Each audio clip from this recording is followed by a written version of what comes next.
After Myles Garrett's 3-sack game the last time he played the Steelers, Mike Tomlin said that it wasn't much more his team could have done schematically to slow Garrett down. Well, this time out, they had held him to only 2 quarterback pressures and nothing else by about the 5-minute mark in the third quarter, according to this next-gen stats graphic. How did they do it? Obviously, it's never a one-man job, and there's plenty of trickeration involved.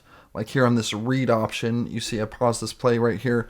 Myles Garrett is crashing on the running back. He is committed to taking Jalen Warren out on this play. Russell Wilson sees that, and he's just going to pull the ball right back out of that tummy and go right around the outside. And you see Myles Garrett kind of give half an effort and chase, and he's dumbfounded that Russell Wilson pulled that ball on him. This next time you're going to see Washington and then Warren, and then he's going to get to Dan Moore. So he had to go through a block and release from Washington. Then he's going to get a chip from Warren before he leaks out in the backfield. And then he's going to get to Dan Moore. As opposed to the recent matchups in the past against Myles Garrett when they just have Dan Moore on an island and letting him fend for himself against Myles Garrett. This time they give him not 1, not 2, but 3 guys. This is another conversion. This one is down by the goal line. You're going to read him again. Right here, if I pause it, you're going to see Garrett is again crashing on the running back there. And Wilson's going to see that again, right, just go around the outside. So that's a 3-way option. You have the give, and then you can run with it, and then you can also pass with it. And Wilson is so good, such a veteran, so good at knowing when to do which of those things. Another thing you can do is just widen him out. Look how wide out here Freiermuth is. There's your 1 technique, 3 technique, 5 technique. If you had a tight end here, there would be your 7. There's a 9.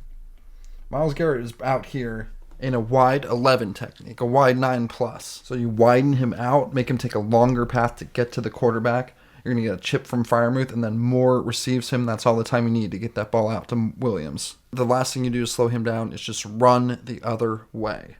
You're going to give it to Najee, and he's going to... they're not going to block Garrett at all. They're going to slide everyone the other way, let him waste his energy, and you're going to get the conversion that they needed to ice that game down.